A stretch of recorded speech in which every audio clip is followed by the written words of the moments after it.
watching Saints Now by Chat Sports. As always, I'm your host, Trizzy Trace Girouard. For today's video, we got to go through the latest roster moves and the injury report for Week 3, Saints versus Seahawks.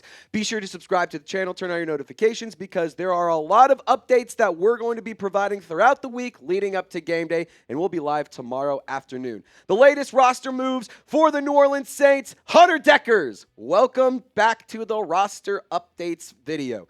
He has been waived from the practice squad, so the snip, snap, snip, snap, snip, snap does continue. For what it's worth, Lopez and I have a bet. We both think 10 days, within 10 days, he's going to be back on the roster. Just feels like that's what's going on here. Feels very JT Barrett-esque of the New Orleans Saints. Vernon Broughton, he suffered an injury this past week against the San Francisco 49ers in his rookie debut. He was placed on injured reserve. Terrell Burgess was signed from the practice squad to the active roster as an elevation. And then the New Orleans Saints signed 2 offensive linemen to the practice squad, and you'll have some context as to why here in just one moment, because coming up, we're going to go through the injury report, the updates around Fuaga, Chase Young, Trevor Penning, and everyone else who is on the injury report. 3 guys did not participate. We're going to get you guys updated here in just one moment. We are on the road to 100,000 subscribers. It's pretty crazy to ask for us to get to that in this video. So our goal for today, 50,500. Just need 75 crazy Saints fans to lock us in, hit the sub button, and join the Golden Gang right here, right now for 100% free Saints content by fans, for fans. Be sure to subscribe. We'll be live tomorrow afternoon. We'll be live on game day, and we'll have a lot more content coming your way. The injury report, as promised, Taliese Fuaga, he is now dealing with a back injury. We're going to talk more about him in just one moment. Dylan Radins also did not participate. He suffered a toe injury. And Chase Young, once again, did not participate. And I am fired up. We need to get you guys the injury updates before I get into my opinions and my takes, because you got to eat your vegetables before you can get to the dessert. Now, the injury update for Fuaga, he was managing a knee injury last week. Now he also is dealing with the back injury. For what it's worth, the back injury is what Kellen Moore is describing as the thing they're focused on and they're worried more so about. His back injury did come in during the Week 2 matchup against the 49ers, and right now he's considered day-to-day. He's fighting to get back to play this weekend against Seattle. He wants to play, which is really, really good news, because I thought that he was pretty solid this past week, and I think that he's a player that makes the offensive line much, much better. And for what it's worth, I'd rather him be on the field than Asim Richards starting at the right tackle position. Now, the injury update for Chase Young. Remember, this guy suffered a calf injury. Initially, the reports were that it was believed to be minor. He was considered day-to-day to start things off. He was originally put on the injury report a couple of weeks ago as a limited participant, downgraded to a DNP, then obviously has not taken the field yet for the 2025 campaign. He has not participated since the Week 1 injury report came out when he suffered his calf injury on Wednesday, was downgraded to did not participate Thursday, like we mentioned. And look, this is a guy who's getting paid $17 million a year. 3-year, $51 million contract, $33 guaranteed. You got to get on the field, man. If you're making $17 million a year, you got to be on the field. You got to be putting up numbers, especially considering he's the guy who the Saints brought back this free agency class to be the leading edge rusher. And right now, Carl Granderson, shout out to him for holding it down, but it's him and Cam Jordan being the leading edge rushers with Chris Rumph rotating in. I'd rather it be a higher overall talent level with Cam Jordan and Chris Rumph rotating in, because it makes the team better. And in terms of whether or not he's going to play Week 3, Kellen Moore is saying, quote, "We'll see how it goes." Lopez, does that make you feel pretty confident in Week 3? Doesn't make me feel pretty confident in Week 3. It makes me feel like there's really not much hope in terms of whether or not he will play Week 3. For what it's worth, that's speculation. That's me just saying I don't think that that's a good piece of information from the Saints head coach, because originally it was all, yeah, it's minor. He even laughed it off and said, hell no, this is not anything that's going to keep me off the field. Like, we were initially told this was nothing major. We were told this was a day-to-day injury. This was not initially believed to keep him out for a long time. But here we are entering Week 3, and he still has not participated. And I'm all for saying, wait a little bit, make sure you're 100% healthy, get back out on the field. But I'm really not in the camp of making excuses for a person making $17 million a year who last year played every single game, but before that has struggled with injuries. What the hell is going on? Like, why are you not on the field? It's really, really frustrating to see your leading edge rusher not go and rush the passer. Call me crazy, but 3 years, $51 million, sure as hell hope we would have a sack by week 3. I mean, if this was going to be a problem that carried over for multiple weeks, maybe put him on the PUP list, maybe put him on IR with designations to return. I don't know. My point being, if he is not going to be able to play and he's not going to be able to be active, why is he taking up the roster spot? I'm not saying the Saints should cut him. I'm not saying they should move off of him. I'm not saying that they need to get rid of him whatsoever. I want Chase Young to take the field. That's my point, is he needs to be on the field. The Saints are better when he's on the field. I can't help but think how different these past 2 matchups would have gone, 1 possession losses, if the New Orleans Saints had their number 1 edge rusher on the field. Call me crazy. I think that they would be playing a little bit better. But thank God, like I said, Carl Granderson has absolutely lit it up so far. He is tied for first in sack production across the entire National Football League with Harold Landry and Myles Garrett right now. It's pretty good company to be there with. Diamond in the rough out of Wyoming. Really excited that Big Grando has continued to put up good numbers. But for what it's worth, like I said, I think Chase Young being on the field not only makes the defense better, I think it makes Chase Young better. I think it makes Carl Granderson better. I think it makes Cam Jordan better. I think it helps the entire defensive line. Now, coming up, we're going to get some positive injury news because we did see some, at least one notable player return from injury and participate at least in limited fashion today, which is good news if you ask me. But really quick, got to tell you guys about today's presenting sponsor, and that is none other than Prize Picks. This episode of Saints Now by Chat Sports brought to you by Prize Picks, the best daily fantasy sports app in the whole wide world.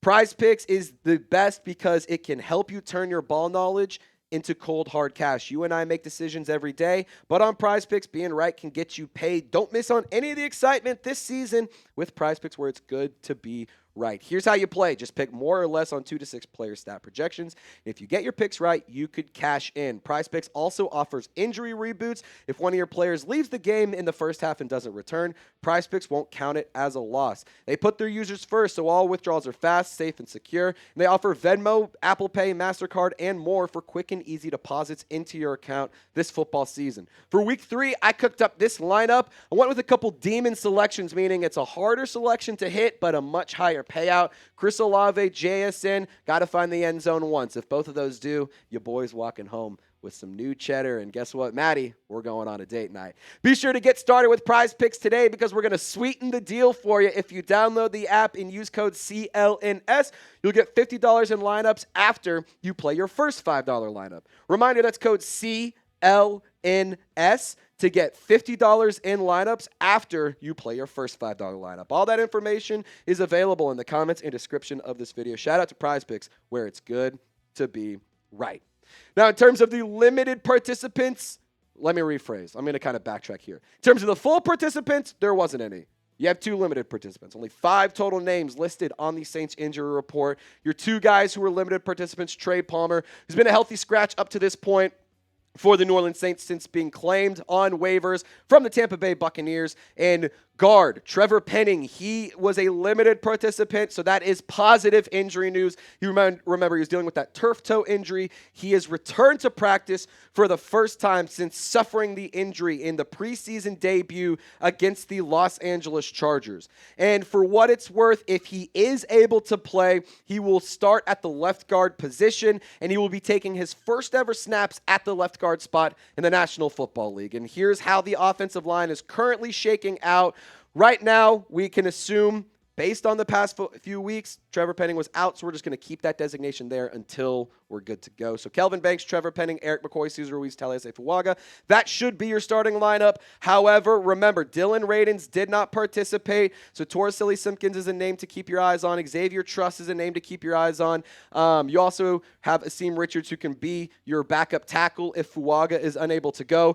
But as we said, Dylan Radins, he was dealing with that toe injury. He is not expected to go to IR, but I will say as the backup guard, if he is unable to go, I do think that it is something concerning, but I do want to say I am at least excited and eager to see Torricelli Simpkins. He filled in not just in terms of the center position, well, I mean, I guess in the preseason, mostly filled in at the center position. Reminder, he came in after Will Clapp went down in the Chargers preseason game, played amazing at the center position, by the way.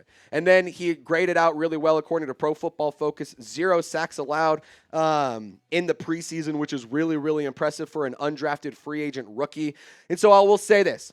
If Trevor Penning is unable to go, which hopefully he is because he was a limited participant, so it was an upgrade in his injury designation, hopefully he can get back on the field. If Penning can't go, Dylan Radins is immediately the backup, but if Radins can't go because he did not participate today due to a toe injury, I expect Taliese Simpkins to be filling in maybe Xavier Truss just because he has a little bit extra reps in the National Football League, if you will. So Taliese Simpkins, I do think, could be a viable option for the black and gold. I wouldn't mind seeing him get out on the field. His development's been nice, and I think he's been a fun player to watch grow up in the National Football League since being signed out of South Carolina. It's a really, really good story. Shout out to Simpkins. Now, I want to ask you, do you think Trevor Penning will play versus Seattle? Because if he can play, I'm much, much more confident in this offensive line. Because I think that the offensive line of Banks, Penning, McCoy, Ruiz, Fuaga is much, much better than the offensive line of Banks, Simpkins, McCoy, Ruiz, Fuaga, maybe Richards, who have to see there. Mainly asking about Trevor Penning. Do you think he's going to play? I sure as hell hope he is. The fingers crossed that he can get back out on the field. I'm going to type my yes. What are you typing? In terms of Seahawks injury news, want to give you guys some updates and some injuries just to kind of monitor. Rookie safety Nick Eamon-Ward, he's dealing with an ankle injury.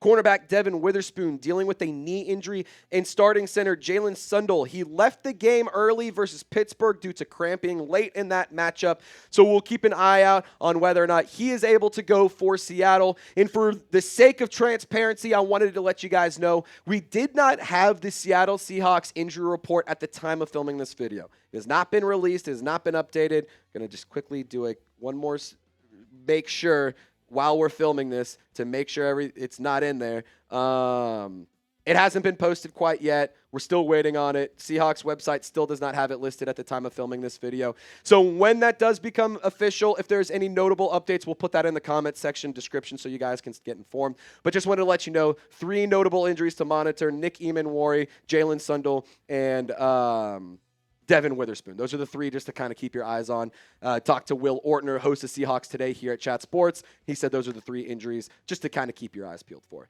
Now, quick reminder to hit me up on social media, because if we do get any other injury updates, I go to social media first, and then I come to the YouTube streets. So follow me on social media: X, Instagram, TikTok. Search me up, Trizzy Trace, on all 3 of these platforms. You'll be able to find me. I'll also have them all linked in the comments and description of this video.